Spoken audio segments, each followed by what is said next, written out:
নিজের স্থায়ী ঠিকানায় 1 ঘন্টার জন্য যদি যান, সেখানে পুরো নামাজ পড়তে হবে, কসর চলবে। কিন্তু কিছু লোক আছে, গ্রামে বাড়ি আছে ঠিক আছে, কিন্তু তাদের গ্রামের বাড়ি এখন আর স্থায়ী ঠিকানা না। ধরুন আপনি ঢাকা শহরে বাড়ি কিনছেন বা ফ্ল্যাট কিনছেন, পাসপোর্টে এনআইডিতে সরকারি সব কাগজে পত্রে ঠিকানাতে আপনি স্থায়ী ঠিকানাও এটা, বর্তমান ঠিকানাও এটা। গ্রামের বাড়ি আছে কিন্তু ওটা আপনার স্থায়ীও না, বর্তমান ঠিকানাও না, জাস্ট বেড়াইতে যান, ভাই বেড়াদাররা আছে, অন্যরা আছে, তাহলে ওইটাতে আপনি গেস্ট, সেখানে আপনি কসর পড়বেন। এবং এটা আপনার স্থায়ী এবং বর্তমান ঠিকানা হলে, অনেকে আছে বাড়িতে জমি জমা আছে শুধুমাত্র, থাকার ঘর বাড়িও নাই এবং ভাগযোগ হয়ে গেছে, সে শুধু গেস্ট হিসেবে যায়, ভাইদের মেহমান হয়ে যায়, তাহলে সে কসর পড়বে। আর না হলে স্থায়ী ঠিকানায় গেলে 1 ঘন্টার জন্য সে কি করতে হবে? পুরো নামাজ পড়তে হবে, যদি স্থায়ী ঠিকানা হয় তার গ্রাম। এরপরে প্রশ্ন হলো, আমি অনেকবার তওবা করেছি, প্রত্যেকবারই ভঙ্গ হয়েছে, তাহলে কি আমি মুনাফিক হয়ে গেছি? না ভাই, তওবা হওয়ার পর তওবা ভেঙে যাওয়াটা অস্বাভাবিক নয়। আপনারা খুশি হবেন শুনে, আমাদের রব আল্লাহ রাব্বুল আলামিনের একটা গুণবাচক নাম হলো তাওয়াব। কি নাম ভাই? তাওয়াবের মানে জানেন? আল্লাহু আকবার। রিপিটেডলি, বারবার যিনি বান্দার তওবা কবুল করেন। এই জন্য ভাই, একবার গুনাহ হয়ে গেছে, আল্লাহর কাছে তওবা করেছেন, চেষ্টা করছেন যে আর যেন না হয়, কিন্তু আবার শয়তান কাত করে ফেলে দিয়েছে, আবারও তওবা করে ফেলবেন এবং দুর্বল হবেন না। এখানে ইবলিস আপনাকে বলবে, তুই এতবার একই কাজ করে তওবা করছস আল্লাহর কাছে, আবার কোন মুখে তওবা করবি? থাক, বাদ দে। আপনার তওবা থেকে দূরে সরাবে। এটা হলো শয়তানের সবচেয়ে বড় অস্ত্র। কখনো নিরাশ হওয়া যাবে না। তওবা আগের বারের চাইতে পরের বারটা আরো স্ট্রং করবেন, যে ঠিক আছে আগের বারটা তওবা আমি দুর্বল ছিল, এটাকে আরো স্ট্রং করব, চেষ্টা করবো না ইনশাআল্লাহ। তাহলে তওবা বারবার করতে হবে, বারবার করতে হবে। ভেঙে গেলে আরো শক্ত, হার্ডলি তওবা করতে হবে, নিজের প্রতি নিজে শাসন চালাতে হবে, এভাবে ইনশাআল্লাহ সামনে আগাইতে হবে। ভারতবর্ষের একজন কবি বলেছেন, আরে ইয়ে কুশ্তি তো হয় অমর ভর কি, কবি ও দাবালে কবি তু দাবালে। ইবলিসের সাথে তোমার এই লড়াই তো সারা জীবনের। কখনো ইবলিস তোমাকে কাত করে ফেলে দিবে, তোমার দ্বারা গুনাহ করায় ফেলবে, আবার কখনো চোখের পানি ফেলে কেঁদে কেটে আল্লাহর কাছে একান্তে। ভাইরা, কিছু নির্জন সময় কাটানো দরকার। আমাদের কোনো নির্জন সময় নাই। নির্জন সময় হলে ওই মোবাইলে আমরা ঢুকে পড়ি, মোবাইল টোবাইল বন্ধ করে ফেলে দিনে রাতে 24 ঘন্টার ভিতরে 5 ওয়াক্ত নামাজের পরে আগে যে কোনো সময় অন্তত 2-4-5টা মিনিট একটু চিন্তা ভাবনা করবেন, একটু নিজের হিসাব মিলাবেন, আল্লাহর সাথে কথা বলবেন। আজকে একটা গুনাহ হয়ে গেছে, আজকে একটা কাস্টমার মহিলা আসছে, তার সৌন্দর্য দেখে তাকে নিয়ে বাজে চিন্তা জল্পনা কল্পনা করেছি, নোংরামি করেছেন, গুনাহ কাজ করেছেন। কোনো কাস্টমার এসেছে, তার সাথে ফাঁকি ঝুঁকি দিয়েছেন, 2 নাম্বারই করেছেন, মিথ্যা কথা বলেছেন, কিনা দর এত আছে বলেছেন, আসলে এত আসে নাই। এই যে মিথ্যা বলেছেন কয়টা টাকার জন্য, এই টাকা দুনিয়াতে থেকে যাবে, মিথ্যাটা আপনার আমলনামা যুক্ত হয়ে আখিরাতে যাবে। এইসব কথা চিন্তা করে আল্লাহর কাছে চোখের পানি ফেলে একান্তে, আল্লাহ করে ফেলেছি আজকে শয়তানের পালায় পড়ে, আল্লাহ খেয়াল ছিল না, আপনি মাফ করে দেন। মালিক, আপনি মাফ না করলে কিয়ামতের ময়দানের শাস্তি হবে ভয়াবহ। দুনিয়াতে আপনি ছেড়ে দেন, আল্লাহ মাফ করে দেন। মাফ চায়া দুনিয়া থেকে ওইটাকে নিষ্পত্তি করেন, একটু চোখের পানি ফেলেন, সেজদায় পড়ে যান, 2 রাকাত সালাতুত তওবা নামাজ পড়ে আল্লাহর কাছে মাফ চান, এরপরের দিন আরো স্ট্রং করেন। এভাবে আপনি লড়াই চালাতে থাকবেন। আরে ये কুস্তি তো হয় অমর ভর কি, কবি ও দবালে কবি তু দবালে। শয়তান গুনাহ কমা আপনার দ্বারা করায় সে জিতে যাবে, আর আপনি তওবা করে চোখের পানি ফেলে গুনাহ মাফ করিয়ে তারপরে আপনি শয়তানের উপরে জিতে যাবেন। তওবা করতে থাকবো তো ইনশাআল্লাহ। তওবা করতে কখনো ক্লান্ত হবেন, তওবা অব্যাহত রাখবেন, অনবরত রাখবেন। দুনিয়াতে কোনো ফেরেশতা মানুষ নাই, সবাই গুনাহ করে। এর মধ্যে সবচেয়ে উত্তম মানুষ হলো গুনাহ করার পর যে নিজের ভুল বুঝতে পারে, নিজেকে শাসন করে সংশোধন করে সে তওবা করে মাপ চায়। মনে রাখবেন, যে ব্যক্তি তওবার শর্ত আদায় করে, তওবার শর্ত কি? তওবার শর্ত হলো যে কাজটা করেছি গুনার কাজ, এটার জন্য নিজেকে নিজে শাসন করলাম, কেন আমি এত নিকৃষ্ট কাজ করলাম, আল্লাহ আমার প্রতি কত ইহসান করেছেন, কত অনুগ্রহ করেছেন, আমার জীবনে কত বিপদ এসেছে, আল্লাহ উদ্ধার করেছেন, তাহলে আমি কেন এই গুনার কাজটা করলাম? নিজেকে শাসন করা, ভবিষ্যতে না করার পরিকল্পনা করা, লজ্জিত হয়ে চোখের পানি ফেলে আল্লাহর কাছে মাপ চাওয়া, এই কাজটা যদি আপনি বারবার করেন, আপনি নিশ্চিত থাকতে পারেন আপনার তওবা দিন দিন আস্তে আস্তে স্ট্রং হবে এবং একটা সময় আপনি গুনাহ ছাড়তে পারবেন ইনশাআল্লাহ। এই জন্য তওবা কখনো ছাড়া যাবে, যতবারই তওবা ভাঙুক, তওবা আরো স্ট্রং করে করতে হবে। এরপরে প্রশ্ন হলো, কেউ কালো জাদুগ্রস্ত হয়েছে এমন যদি জানতে পারে, তাহলে তার করণীয় কি?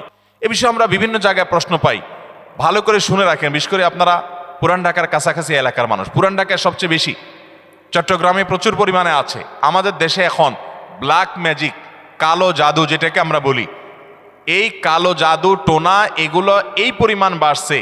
আমি সারা দেশে ঘুরে বেড়াই, শত শত হাজার হাজার মানুষের প্রশ্ন আমার কাছে আসে। প্রতি সপ্তাহে এভারেজ আমার কাছে অন্তত 25 থেকে 30,000 প্রশ্ন মানুষের আমার কাছে আসে আলহামদুলিল্লাহ। শুধুমাত্র শুক্রবারের লাইভে আমাদের 15 থেকে 20,000 এক ঘন্টার মধ্যে প্রশ্ন আসে। এই হাজার হাজার প্রশ্ন নিয়ে আমরা কাজ করি। মানুষের অবস্থা আমি জানি প্রশ্নগুলোর মাধ্যমে। এই দেশে প্রতিটা ঘরে ঘরে ব্ল্যাক ম্যাজিকের রুগী আছে। আল্লাহ যাকে বাঁচাইছে তারা ভিন্ন, কিন্তু আমি দায়িত্ব নিয়ে বলতে পারি ম্যাক্সিমাম ফ্যামিলিতে ব্ল্যাক ম্যাজিকের রুগী ভরা, আমরা টেরও পাচ্ছি না। ছোট পোলাপান, অস্বাভাবিক চিল্লাচিল্লি, অস্বাভাবিক দুষ্টামি, ওই দুষ্ট জিনের উপদ্রব অথবা ব্ল্যাক ম্যাজিক। অসুস্থ, কোনোভাবে ভালো হচ্ছেন না, বহু ট্রিটমেন্ট করছেন, চেক আপ করেছেন, ডায়াগনোসিস হচ্ছে না। সবসময় নিশ্চিত না, কিন্তু অনেক ক্ষেত্রেই এগুলা ব্ল্যাক ম্যাজিকের রুগী হওয়ার সম্ভাবনা। আপনারা দেখবেন ফেসবুকে ইদানিং এই উৎপাত বেশি বাড়ছে। বিভিন্ন পোস্টের কমেন্টে দেখবেন পোস্টার দিয়া প্রচার করে তান্ত্রিক অমুক কামরূপ কামাখ্যা থেকে প্রশিক্ষণ প্রাপ্ত। দেখছেন নি? এগুলো হলো শয়তানের খালাতো ভাই, সাক্ষাৎ খালাতো ভাই। এবং আপনার বিভিন্ন ঢাকা শহরের পিলারে পিলারে দেখবেন এই তান্ত্রিক অমুক, ভাগ্য বদলায় দেয়, এটা করে সেটা করে, এসব শয়তানি অ্যাডভার্টাইজ দেখছেন না? দেখেন নাই? ব্ল্যাক ম্যাজিক এটাকে এক সময় আমাদের এক শ্রেণীর শিক্ষিত মানুষ বলতো যে এগুলো হুজুরদের আজগুবি আজগুবি কথা, কিসের আবার ব্ল্যাক ম্যাজিক, দেখা যায় না, শোনা যায় না, বুয়া বোগাস কথাবার্তা। ভাইরা আমার, এই যে কদিন আগে বিশ্বকাপ ফুটবল শেষ হয়ে গেল, আমি নিজে অনেকগুলো মিডিয়াতে দেখেছি বিশ্বকাপ ফুটবলে অনেক বড় বড় খেলোয়াড়দেরকে দুর্বল করার জন্য প্রতিপক্ষের খেলোয়াড় বা বাজিকরেরা, বিভিন্ন লোকেরা ব্ল্যাক ম্যাজিক করেছে এবং কোটি কোটি টাকা খরচ করে ব্ল্যাক ম্যাজিক করে তাদেরকে অচল করে দেওয়ার চেষ্টা করে। আরে বিশ্বকাপ অনেক দূরে রাখেন, আমার দেশে আসেন। একটা খেলা আছে, নাম হলো পাতা খেলা। আপনি গুগলে সার্চ দিয়ে যে পাতা খেলা দেখলে আপনি পাবেন। আমি সার্চ দিয়ে অন্তত 2-4-5টা জাতীয় দৈনিকের রিপোর্ট, প্রতিবেদন, এই খেলার আদ্য পান্ত জেনে তারপরে কথা বলছি। আমি আলহামদুলিল্লাহ ওই ফেসবুকে ঠুনকো ঠানকো কোথায় কি পাইছি টাইছি এগুলো নিয়ে আমি কথা বলি না, বক্তব্য দেই না। আমি চেষ্টা করি যেটা বলবো সেটা জেনে শুনে দায়িত্ব নিয়ে তারপরে আমি বলার চেষ্টা করি। এই পাতা খেলার উপরে আমি অনেক পড়াশোনা ঘাটাঘাটি করেছি, অনলাইনে অনেক আর্টিকেল পড়েছি, অনেক প্রতিবেদন পড়েছি। আমাদের দেশে হয়, আপনার উত্তরবঙ্গের দিকে বিশেষ করে হয় অনেক জেলাতে। এই পাতা খেলাটা অবাক করা এক খেলা, যে এটা পুরাটাই ওই জাদু মন্ত্রের খেলা। এবং এটা আমাদের দেশে অনেক আগে থেকে একসময় হিন্দুদের মধ্যে প্রচলন ছিল। এখন মুসলমানরা এটাই কোনো দোষী কিছু মনে করে না, পড়তেছে। রীতিমতো কুফুরি এবং ইমান চলে যাওয়ার মতো বিষয়। এখানে কুফুরি কিছু মন্ত্র আছে, শয়তানি কিছু মন্ত্র আছে। শয়তান আমরা যাকে দেখি না, এটা আরেক আলোচনা, ঘন্টায় ঘন্টা আলোচনা করতে হবে, শয়তান নিয়ে আজকে আলোচনা করব না। এই শয়তানের মন্ত্র, কুফুরি মন্ত্র, এই মন্ত্র পাঠ করার মাধ্যমে এই অলৌকিকত্ব দেখা যায়। কি হয়েছে, একটা লোকের নাম দেয় পাতা, আসলে ওইরকম আদতে কোনো পাতা না, একটা ব্যক্তি। তো ওই ব্যক্তিকে দূর থেকে একজন জাদুকর, সে মাটিতে এরকম মন্ত্র পড়ে। ওই যে যারে নাম দিছে পাতা, সে নিজেও জাদুকর। তার কাজ হলো সে মন্ত্র পড়ে পড়ে নিজেকে এক জায়গায় ধরে রাখবে, আর এর কাজ হলো ওরে মন্ত্র পড়ে পড়ে একটা দাগ দেওয়া আছে, দাগ পর্যন্ত নিয়ে আসবে, টেনে নিয়ে আসবে মন্ত্রের কারণে। অবাক করা বিষয় না? এবং সত্যি আনতে পারে, এ মন্ত্র দিয়ে আনে। তো আনলে এই জাদুকর জিতে যায়, আর যদি টিকে যায় তাহলে সে জিতে যায়। এই পাতা খেলা বাংলাদেশে অনেক এলাকাতে বেশ বহুল প্রচলিত, হাজার হাজার মানুষ উপভোগ করে। এই যে কুফুরি কালাম পড়ে অনেক অলৌকিক কাজ করা যায়। একটা আস্ত সুস্থ মানুষ অসুস্থ হয়ে একদম কবরপর্যন্ত চলে যাবে, আপনি টেরও পাবেন না, ভয়াবহ রোগ হবে এই ব্ল্যাক ম্যাজিকের কারণে। কালো জাদু, এটা যে বললাম খেলোয়াড়দেরকে পর্যন্ত করা হয়। এটা আমাদের দেশে ঘরে ঘরে। আপনি বাঁচতে চান, নাম্বার 1, আপনার ঘরকে কোরআন দিয়ে আলোকিত করতে হবে। ভাইরা আমার, আমি বিভিন্ন সময় বলার চেষ্টা করি, আপনি ইমানদার হিসেবে, মুসলমান হিসেবে আপনার মধ্যে শয়তান মাঝে মধ্যে সন্দেহ ঢুকায় যে ইসলাম আসলে সত্য কিনা, না হুজুররা এসব বকওয়াজ কথা বলে টলে। আপনার ইমানের প্রতি যদি কোনো প্রকার সংশয় শয়তান সৃষ্টি করতে চায়, আমি আপনাকে দায়িত্ব নিয়ে আল্লাহর শপথ করে বলতে পারি, এই কোরআন হলো এমন এক জীবন্ত মিরাকল, জীবন্ত মুজিজা। এই কোরআনের অলৌকিকত্ব দেখার পর আপনি ইমান আনতে বাধ্য হবেন। পৃথিবীতে যত বেঈমান মুসলমান হয়, যত কাফেররা ইমান আনে, তাদের বেশিরভাগ দেখবেন এই কোরআন যখন নির্মোহভাবে আগাগোড়া পড়ে ফেলে, সে এর কাছে মাথা নত করা ছাড়া কোনো উপায় থাকে না। ওমর রাদিয়াল্লাহু তাআলা আনহুর মতো জাদ্রেল মানুষ যাচ্ছিলেন নবী করিম সাল্লাল্লাহু আলাইহি ওয়াসাল্লামকে হত্যা করার জন্য। বোনের বাসায় যায়, দেখে বোন তেলাওয়াত করতেছে, আওয়াজ শুধু শুনছে, তেলাওয়াত শুনেই পাগল হয়ে গেছে। আরে এ তো সাধারণ কোনো কথা না, আকৃষ্ট হয়ে গেছেন। তরবারি হাতে নিয়ে নবী সাল্লাল্লাহু আলাইহি ওয়াসাল্লামের দরবারে চলে গেছেন। সাহাবীরা তো ঠেকাইতে আছে, নবী সাল্লাল্লাহু আলাইহি ওয়াসাল্লাম তো জানেন ওহী পাঠাইছে আল্লাহ তাআলা, বলে আসতে দাও, ঠেকাইও না। গেছে হত্যা করার জন্য, ঈমান নিয়ে ফিরে চলে আসছে কোরআনের কারণে। মুসলমানদের বাসা বাড়িতে আজকাল কোরআন তেলাওয়াত হয় না। আপনার বাসা বাড়িতে কোরআন তেলাওয়াত চালু করেন, আওয়াজ দিয়ে উচ্চস্বরে, মনে মনে না, আওয়াজ দিয়ে কোরআন তেলাওয়াত চালু করেন, কোরআন পড়েন এবং অডিও চালায় রাখেন। ব্ল্যাক ম্যাজিক, দুষ্টজনের উপদ্রব থেকে বাঁচার জন্য এটা মহৌষধ। বিশেষ করে একটা সূরা, সূরা বাকারা জোরে জোরে নিজেরা তেলাওয়াত করেন। তেলাওয়াত করতে পারেন না তো অডিও চালায় রাখেন। সূরা বাকারার তেলাওয়াত যত বেশি ভাষায় চালু করে রাখবেন, নবী সাল্লাল্লাহু আলাইহি ওয়াসাল্লাম হাদিসে বলা আছে দুষ্টজিন এবং শয়তান ভাষায় প্রভাব ফেলতে পারবে না। এক। দ্বিতীয় আমল, তাহলে কোরআন বেশি বেশি পড়বেন, বিশেষ করে সূরা বাকারা। দ্বিতীয় আমল হলো সকাল সন্ধ্যার দোয়া এবং জিকির, এগুলা নিয়মিত পড়বেন, এগুলা রক্ষা কবচের মতো কাজ দেয়। তৃতীয় আমল হলো ঘরের মধ্যে কোনো হারাম জিনিস রাখবেন না, ছবি টবি এটা সেটা রাখবেন না, এবং গুনাহমুক্ত রাখবেন বা ঘরকে। 4 নম্বর আমল হলো যতবার বাসায় ঢুকবেন বিসমিল্লাহ পড়ে ঢুকবেন, বের হওয়ার সময় বিসমিল্লাহ পড়ে বের হবেন। টয়লেটের দরজাগুলো বন্ধ রাখবেন, ঢুকতে বিসমিল্লাহ পড়ে ঢুকবেন, এই দোয়া পড়ে ঢুকবেন, বের হওয়ার সময় দোয়া পড়ে বের হবেন। খাওয়ার সময় বিসমিল্লাহ পড়ে খাবেন, প্রত্যেকটা কাজে বিসমিল্লাহ করবেন, শয়তান অংশগ্রহণ করতে পারবে না ইনশাআল্লাহ। আর বিশেষভাবে 3 কুল সকাল সন্ধ্যায়, কুল হুয়াল্লাহ, কুল আযুল ফালাক, কুল রাব্বিন নাস, 3 বার সকাল সন্ধ্যার আমলের মধ্যে এটা চলে আসছে। আলাদা করে এটা রাতে, সকাল সন্ধ্যায় বিভিন্ন সময় পড়বেন ইনশাআল্লাহ। বিদিন আল্লাহ তাআলা এই দুষ্টজিন এবং ব্ল্যাক ম্যাজিক থেকে বেঁচে থাকার তৌফিক দান করবেন। এরপরে প্রশ্ন হলো, আসুন্নাহ ফাউন্ডেশনের দেওয়া অফিস আসিফ হুজুরকে দিয়ে রুকিয়া করা হয়েছে, আপনি কি রুকিয়া করেন? না ভাই, আমি রুকিয়া করি না। তবে আমরা অনেক রাকিকে চিনি ব্যক্তিগতভাবে, কেউ চাইলে বলি ভাই অমুকের কাছে যান, বিভিন্ন রাকিরা আছে, আপনারা অনলাইনে খুঁজতে পারেন। বিভিন্ন এলাকায় অসুখ বিসুখ যাতে কম হয়, বার্ষিক সিন্নি, খোদাই সিন্নি, মহররমের সিন্নি নামে বিভিন্ন সিন্নি করা হয়, এগুলো করা কতটুকু বৈধ? অসুখ বিসুখ হলে আল্লাহর কাছে তওবা ইস্তেগফার করবেন, দোয়া পড়বেন এবং ডাক্তারের কাছে যাবেন। অসুখ বিসুখের জন্য দান সাদাকা করবেন। কিন্তু এই যে আপনার সিন্নি দেওয়া মানে হলো, ধরেন আপনার এই উপলক্ষে মিলাদের আয়োজন করলেন, নবী করিম সাল্লাল্লাহু আলাইহি ওয়াসাল্লাম বা সাহাবা একরাম কেউ এরকম অসুখ বিসুখ হলে, বিপদ আপদ হলে এরকম কোনো কাজ করতেন বলে আমাদের জানা নাই। বিধায় খেয়াল রাখতে হবে যে এগুলা কোনো সুন্নাহসম্মত আমল না। মহিলাদের জন্য তালিম জায়েজ জানি, কিন্তু বর্তমানে মহিলারা যে সন্তান সংসার রেখে 2-3 দিনের জন্য তালিমে চলে যায় দূর দূরান্তে, এটা ইসলামের দৃষ্টিতে কতটুকু বৈধ? এটা সম্পূর্ণ অবৈধ কাজ। অনেক জেলাতে আছে মহিলারা স্বামীর সংসার রেখে অনেক দূরে চলে যায় আরেক জেলাতে, এবং এইসব তালিমের জন্য মহিলাদেরকে যারা ফুসলায়, সংসার রেখে ছেলে মেয়ে রেখে চলে যায়, তারা বলে আরে আল্লাহর নির্দেশ বড় না স্বামীর নির্দেশ বড়, রাখো তোমার স্বামীর নির্দেশ মানা লাগবে না। তো আল্লাহ কি তোমার আরেক জেলা যাওয়ার নির্দেশ করছে? কোথায় কোরআনে বলছে যে অমুক জেলা যাও? এগুলো সব শয়তানের বুঝ। স্বামী অথবা বাবা, বড় ভাই, অভিভাবকের নির্দেশ বাদ দিয়া মাহরাম ছাড়া যদি আরেক জেলা সফর করে, আরে মাহরাম ছাড়া তো হজ করা পর্যন্ত জায়েজ নাই। এক সাহাবী জিহাদে যাবে নবী সাল্লাল্লাহু আলাইহি ওয়াসাল্লামের সাথে, নবী সাল্লাল্লাহু আলাইহি ওয়াসাল্লাম যখন শুনছেন ওনার স্ত্রী হজ করতে যাবে, বলছেন যে তোমার জিহাদে যাওয়া লাগবে না, যাও তোমার স্ত্রীর সঙ্গ দাও, কারণ তার সফরে মাহরাম হিসাবে তুমি তার সাথে থাকতে হবে। বিধায় এই তালিমের নামে এক জেলা থেকে আরেক জেলা মাহরাম ছাড়া যদি এরকম যায়, তাহলে সেটা জায়েজ হবে না, গুনাহ হবে।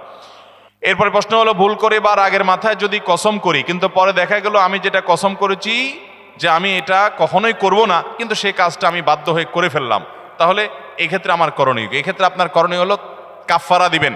কসমের কাফফারা হলো হয় 10 জন মিসকিনকে খাদ্য দান করবেন, আর না হলে 3 দিন রোজা রাখবেন, বাস, তাহলে কসমের কি হয়ে যাবে? কাফফারা হয়ে যাবে। আল্লাহর কাছে কোন কাজ বা আমলগুলো বেশি পছন্দনীয়, যার কারণে আল্লাহ স্বয়ং মুস্কি হাসেন?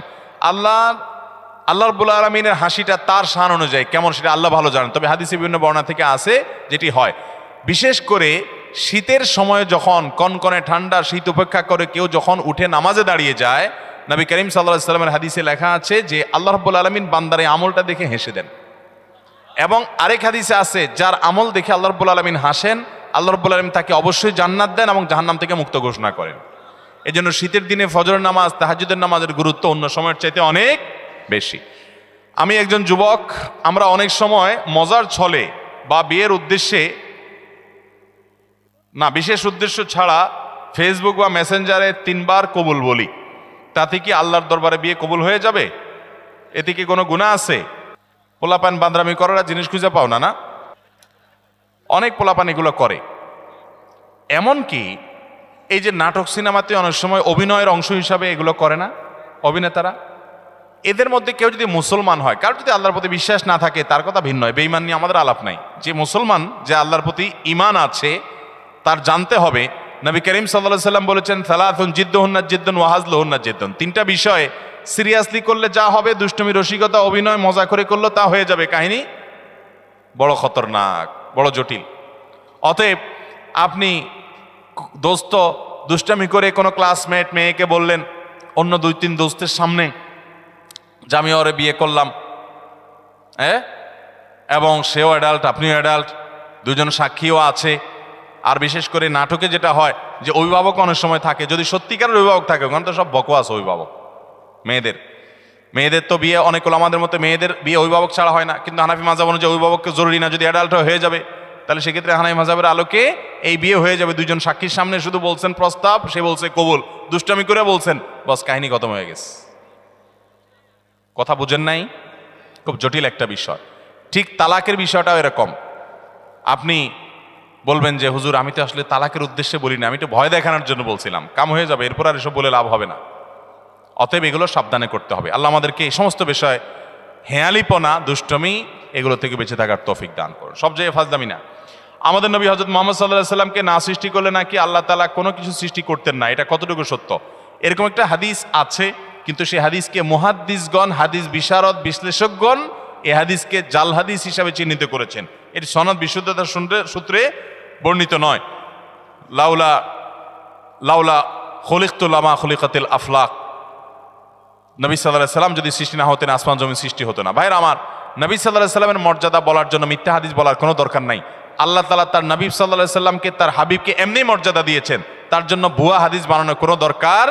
তিনি সকল নবী রাসূলদের মধ্যে শ্রেষ্ঠ, তাকে আল্লাহ মেরাজে ডেকে নিয়ে সম্মানিত করেছেন, তাকে আল্লাহ তাআলা কিয়ামতের ময়দানে হাউজে কাউসার দান করবেন, তার শাফাআত হবে সবচেয়ে বড় শাফাআত, শাফাআতে কুবরা। তাকে আল্লাহ তাআলা কত মর্যাদা দিয়েছেন। অতএব ভুয়া ভিত্তিহীন হাদিস বলার দরকার নেই। বুখারীর হাদিসে আসছে, তিনি বলেছেন লা তুতরুনি কামা আতরাতিন নাসারা ইবনে মারইয়াম। খ্রিস্টানরা ঈসা আলাইহিস সালামের মর্যাদা বেশি বলতে গিয়ে ওনাকে আল্লাহর সন্তান বানায়া ঈমান হারা হয়ে গেছে। তোমরা আমার মর্যাদা বলতে গিয়ে এরকম সীমা লঙ্ঘন করবা না। এরপরে প্রশ্ন হলো, মোজ ধোয়া পানি পান করলে নাকি হারাম হয়, আসলে হাদিসে এমন কিছু আছে কিনা? মোজ ধোয়া পানি খেলে বা মোজ লাগলে কোনো কিছু খেতে গেলে সেটা হারাম বলে হয়। হারাম তো পরের কথা, অনেকে বলে মাকরু, হারামও হবে না মাকরুও হবে না। কারণ মোজ যদি থাকে আর পানি যদি আপনি খেতে যান তো একটু আধটু লাগবেই লাগবে, যত ছোট থাকুক একটু হইলেও লাগবে। এখন যদি বলেন যে না আমি লাগাবো না, তাহলে মোজ বড় রাখতে হবে অনেক, এবং সে মোষ কিছু একটা দিয়ে চিমটি দিয়ে ধরে উঠায় ধরে তারপর খাইতে হবে। এছাড়া তো আমি কোনো উপায় দেখি না। কারণ যদি ছোট ছোট মোষ হয়, পানি খাবে না আর লাগবে না, তাহলে ঠোঁট ধরে উঠে রাখতে হবে। তাহলে বোঝা গেল এটা ভুয়া ভিত্তিহীন কথা। মোষ যদি লেগে যায় ইচ্ছাকৃত, তো মোষ ধোয়া পানি, মোষ ধোয়া খানা, মোষে লাগলে সেটা খাবেন না আপনি। কারণ হলো সেটা তো আর পরিষ্কার করে হওয়ার সময় জীবাণু থাকতে পারে, ধুলাবালি থাকতে পারে। ইচ্ছাকৃত যদি এটা করেও না কেউ, কিন্তু অনিচ্ছাকৃত যেটুকু লেগে যায় এটার কারণে হারাম তো দূরের কথা, মাকরুহ হবে না। এটা ভিত্তিহীন কথা। কথা বুঝাতে পারছি? কোন মত করে বলে শুনছে এই ফতোয়া যে মোজ ধোয়া পানি খাইলে গুনাহ হয়, মাকরুহ হয়, এই জন্য সে মদ খাওয়ার সময় তার মোজ বড় ছিল, উঠায় ধরে মদ খাইতো। যে মদ খাওয়ার সময় যদি মাকরুহ হয়ে যায় তাহলে তো আল্লাহ নারাজ হয়ে যাবে, এই জন্য সে মোজ উঠায় নাকি মদ খাইতো। আল্লাহ জানে সত্য না মিথ্যা, ঘটনা শুনছি আমরা অনেক ছোটবেলা থেকে। তো যাই হোক, তো মোজ ধোয়া পানি খেলে বা কিছু খেতে গেলে, মোচে লেগে গেলে আসলে কোনো গুনাহ হবে না। দাদার নামে নাতির নাম রাখা যাবে কিনা? দাদার নামে নাতির নাম তো পরের কথা, বাপের নামেও পোলার নাম রাখা যাবে, কোনো অসুবিধা নাই। আমাদের দেশে সবাই ইউনিক নাম খোঁজে, ইউনিক। টল্টু, বল্টু, নান্টু, পিন্টু, গিন্টু, গেংটু, কি আজিব আজিব নাম খোঁজে সব। আরে ভাই, সবাই বলে ইউনিক নাম লাগবে, আনকমন না লাগবে কেন? আমরা আনকমন নাম লাগবে কেন? শুনেন, সৈয়দ আবুল হাসান আলী নদভী রহমতুল্লাহ আলাই ভারতবর্ষের সবচেয়ে বড় আলেমদের একজন ছিলেন, এবং মুসলিম বিশ্বের নোবেল খ্যাত কিং ফয়সাল অ্যাওয়ার্ড পুরস্কার, এটা সারা বিশ্বে, বিশেষ করে এই ভারতবর্ষে অল্প কয়েকজন মানুষ পাইছে, এর মধ্যে উনি একজন ছিলেন। অনেক বড় পণ্ডিত মানুষ ছিলেন। সারা ওয়ার্ল্ডের বড় বড় ইউনিভার্সিটি, অক্সফোর্ডের মতো ইউনিভার্সিটি, বড় ইউনিভার্সিটিগুলোতে অতিথি লেকচার হিসেবে তিনি লেকচার দিতেন, এবং মদিনা ইউনিভার্সিটির উপদেষ্টা পরিষদে ছিলেন অনেক শুরু থেকে। অনেক বড় ব্যক্তিত্ব ছিলেন সৈয়দ আবুল হাসান নদভী রহমতুল্লাহ আলাই। এ আল্লাহর বান্দা তার পরিবারে কয়েকজন বাচ্চার নাম, কয়েক ভাই, একই ফ্যামিলিতে কয়েকটা ছেলে হয়েছে, সবগুলোর নাম রাখছে মোহাম্মদ। তাহলে একটা মুসিবত না? 4 ভাইয়ের নাম যদি মোহাম্মদ হয়, কোন মোহাম্মদ ডাক দিলে কোন মোহাম্মদ আসবে? এই জন্য পার্থক্য করার জন্য নাম দিছে মোহাম্মদ আউয়াল, মোহাম্মদ সানি, মোহাম্মদ সালেস, মোহাম্মদ রাবে। অর্থাৎ মোহাম্মদ ফার্স্ট, মোহাম্মদ সেকেন্ড, প্রথম মোহাম্মদ, দ্বিতীয় মোহাম্মদ, তৃতীয় মোহাম্মদ। ও তৃতীয় মোহাম্মদ বললে একজন আসে, চৌথ মোহাম্মদ আসলে আরেকজন আসে। এটা বলার উদ্দেশ্য হলো যে একই নাম, আমাদের দেশে অনেককে আমরা নাম চাই, হুজুর একটা নাম দেন, তো বলি ভাই সবচেয়ে উত্তম নাম আব্দুল্লাহ, আব্দুর রহমান হাদিসে আসছে। সবচেয়ে সুন্দর নাম কি নাম? আব্দুল্লাহ। এবং কিয়ামতের ময়দানে মানুষকে নাম ধরে ডাকা হবে। পোলার নাম টল্টু রাখবেন তো আপনাকে আল্লাহ তাআলা ডাকবেন, ও টল্টুর বাপ আসো। কেমন লাগবে জিনিসটা? আল্লাহর বান্দা নামের মধ্যেই তাওহীদ, নামের মধ্যেই ইমানের শিক্ষা থাকবে। আল্লাহর বান্দা আব্দুল্লাহ, আব্দুর রহমান। তো অনেককে নাম দিলে বলে কি, ভাই এটা আমাদের ফ্যামিলিতে আছে। কার নাম? বলে আমার বোনের ননদের ছেলের নাম। বোনের ননদের ছেলের নাম। তো তোমার বোনের ননদের ছেলে আর এই ছেলে জীবনে কয়বার একত্র হবে? এসব বকওয়াস চিন্তা করতে মাথায় আসে। এমনকি কাছাকাছি ফ্যামিলি থাকলে অসুবিধা নেই, ভালো নামগুলো দেখে দেখে রাখতে হবে। যাই হোক, বাপের নাম এবং ছেলের নাম পর্যন্ত আরবে অনেক দেশে এক নাম আছে। তো দাদার নামে নাতির নাম রাখাতে কোনো অসুবিধা, আবার মেয়ের নাম মায়ের নামে রাখতেও কোনো অসুবিধা। অনেকে রাখে না, এটাকে ভিন্ন চিন্তায়। সেটা হলো যে মেয়েকে নাম ধরে ডেকে, কথার কথা মায়ের নাম ফাতেমা, এখন মেয়ের নামও যদি আমি ফাতেমা রাখি, তাহলে একসময় বলবো ফাতেমা এদিকে কেন করছিস বেয়াদব ফাতেমা কোথাকার, তখন মার প্রতি অসম্মান হয় কিনা। এরকম ভক্তি কোথায় চলে গেছে চিন্তা করছেন? এটা বলে অতিরিক্ত সতর্ক থাকা। ওই যে একটা গল্প শুনছিলাম একবার, যে এক লোক সেলাই করতেছে, জামা কাপড় কিছু একটা সুই দিয়ে সেলাই করতেছে। তো এরকম সে নিচে সেলাই করতেছে, জানে সেলাইয়ের দোকান আছে, কেউ সেলাই করে। আরেকজন দোতলায় শুয়ে রয়েছে, তো দোতলায় সে ফ্লোরে শুয়ে রয়েছে, তো একটু পরপর সে মাথা উঠে ফেলা এরকম। তো আরেকজন বলে এরকম কেন করো? বলো যে নিচে সেলাই করতেছে এরকম করে, সতর্কতার মাইন নেয় যদি মাথা লেগে যায়। অতি সতর্ক হইতে হইতে কোন লেভেলে গেছে চিন্তা করছেন? যদি এরকম কেউ করে পাগলামি, তো সেটা যেরকম হাস্যকর হবে, ঠিক এটাও এরকম হাস্যকর হবে। আপনার ছেলের জন্য, আপনার মেয়ের জন্য সুন্দর নাম রাখবেন। আপনি অতিরিক্ত সতর্ক হয়ে, আমি মেয়ের নাম যদি ফাতেমা রাখি, আমার মার নামও ফাতেমা, তাহলে মেয়েরে ফাতেমা বলে আয়সা যদি কখনো বকাঝকা দিই, তাহলে আমার মার প্রতি বেয়াদবি হবে। এত ভালো ভালো না, এটা অতিরিক্ত ভালো, অতিরিক্ত ভালো ভালো না। অতএব মা বা বাবার নামে ছেলে বা মেয়ের নাম রাখাতে কোনো অসুবিধা নাই। এবারের হজের খরচ গত বছরের চেয়েও অনেক বেশি, এটা কি স্পষ্ট জুলুম নয়? ভাইরা আমার, হজের খরচ গত বছর ছিল স্মরণকালের সবচেয়ে ভয়াবহ খরচ। আমি নিজেও গেছি, 6 লাখ টাকা প্রায় লেগে গেছে। এবছর হলো প্রায় 7 লাখ। 6 লাখ 80 না 75,000, 83,000, তাহলে 7 লাখের মতো প্রায়। গত বছর ছিল প্রায় 6 লাখের মতো। এই যে পার্থক্যটা হয়েছে, এটা মূলত রিয়াল ডলারের দাম বাড়ার কারণেই হয়েছে। কারণ হলো গত বছর হজের সময় রিয়ালের দাম ছিল 24 টাকা, 23 টাকা, এরকম 22, 23, 24 এই রেঞ্জের মধ্যে ছিল। এই বছর রিয়ালের দাম কত এখন? 28, 29, 30 টাকা। তাহলে 5 টাকা করে রিয়ালের প্রতি যদি দাম বাড়ে, সব কিছুই তো সেখানকার খরচ, অতএব বিশাল বড় একটা অংশ এখানে বেড়ে গেছে। এটা একটা বাস্তবতা। তবে সৌদি গভর্নমেন্টের কাছে আমাদের আবেদন থাকবে যে তারা হজের ক্ষেত্রে যেন আরেকটু দয়া এবং মায়া প্রদর্শন করে। কারণ মুআল্লিম ফি যেটা অন্য সময় সামান্য ছিল, সেটা গত বছর মাঝে 2-3 বছর করোনা গেল, গত বছর সেটা ডাবল না জানি ট্রিপল, কয়েক গুণ সেটা বাড়াই দিস। আমি গত বছর হজে যাওয়ার সময় চিন্তা করছি যে যেটা বোধ হয় 2000-এর নিচে ছিল, ওইটা 5,000, 6,000 টাকা, 6,000 রিয়াল, টাকা না, সৌদি রিয়াল, তার মানে 1 লাখ প্লাস। এটা মুআল্লিম ফি। তো মুআল্লিম ফি যেটা নিচে মক্কা মিনা মুজদালেফাতে সার্ভিস দেয়, সেটার ফি, ঠিক আছে, এটা নিতে হবে, খরচের টাকা বুঝলাম। তো আগে যেটা ছিল ধরেন 2000-এর ঘরে, সেটা হঠাৎ করে 6-7,000-এর ঘরে চলে গেল, 3 গুণ, এত বেশি, এত হাজার রিয়ালের ঘরে চলে গেল। আমি মনে করছি এবার বোধ হয় হজে নিয়া জামাই আদরে রাখবে মনে হয়, এত টাকা যেহেতু নিছে, তাহলে বোধ হয় খুব আদর যত্ন করবে। তো আমি দেখলাম না, আদর যত্ন কিছু না, হাজি এমনি কম নিছে, সেজন্য একটু ফ্রি আছে। শুধুমাত্র মিনা মুজদালেফা আরাফাতে টয়লেটের নিচে স্ল্যাব বসাইছে, যেটা আগে প্লাস্টিকের ছিল, ব্যাস। আমি আর দৃশ্যমান কোনো পার্থক্য দেখলাম না। বাস এটার কারণে, বা আর যেগুলো আছে সেগুলো উল্লেখযোগ্য এমন আহামরি কিছু না, মানে এটার কারণে অন্তত 3 গুণ টাকা বৃদ্ধি হবে বা 3-4 গুণ হয়ে যাবে, অনেক গুণ বৃদ্ধি হয়ে যাবে, এরকম কোনো বিষয় না। এরপরে আসুন, বিমান ভাড়া সম্ভবত এবছর কত, 2 লাখ বোধ হয়, 2 লাখের মতো ধরছে। কল্পনাই করা যায় না, যারা বিভিন্ন দেশ সফর করেন তারা জানেন নর্মাল সময়ে এখান থেকে জেদ্দা আসা যাওয়া যেই ভাড়া হয় হজের সময় তার ডাবল দিতে হয়। এটা যৌক্তিক, ডাবল দিতে হয় যে এটা যৌক্তিক, কারণ যে বিমানগুলো স্পেশালি হাজিদেরকে নেওয়ার জন্য আসে এগুলো খালি আসে, আবার হাজিদেরকে নিয়ে চলে যায়, আবার নামায় দিয়ে খালি চলে যায়। কারণ হজের সময় যে ধরেন 50,000, এবছর হয়তো আর অনেক বেশি যাবে, ধরেন 1 লাখ হাজি গেল, তো 1 লাখ হাজি হঠাৎ করে যাচ্ছে বাংলাদেশ থেকে সৌদি প্রবাসীদের আসা যাওয়ার জন্য রুটিন বিমান আছে, সেগুলো যদি 1 লাখ লোক হঠাৎ করে যাচ্ছে তাদের নিতে পারবে না, আলাদা বিমান দরকার হয়, ডেডিকেটেড বিমান লাগে, আরও অনেক ব্যাপার স্যাপার আছে, তো আলাদা করে হাজি সাহেবদেরকে নিতে হয়, আনতে হয়, সেজন্য ডাবল খরচ নিতে হয়। তো ডাবল খরচ যদি হয় তো সেটাও 2 লাখ টাকা, 2 লাখ প্লাস বা 2 লাখের কাছাকাছি হওয়ার কথা না। এক্ষেত্রে থার্ড ক্যারিয়ারকে সুযোগ দেওয়া যেতে পারে, সেক্ষেত্রে যদি টেকনিক্যাল সমস্যা হয় তাহলে বিমান ভাড়া সহনশীল হতে পারে। এমনকি ওমরার বিমান ভাড়া পর্যন্ত 1 লাখ 1 লাখ প্লাস। আপনি এমনি সৌদি প্রবাসীরা আসা যাওয়া করে জিজ্ঞেস করেন ভাড়া কত, খুব আহামরি কিছু না, অনেক কম তার চাইতে।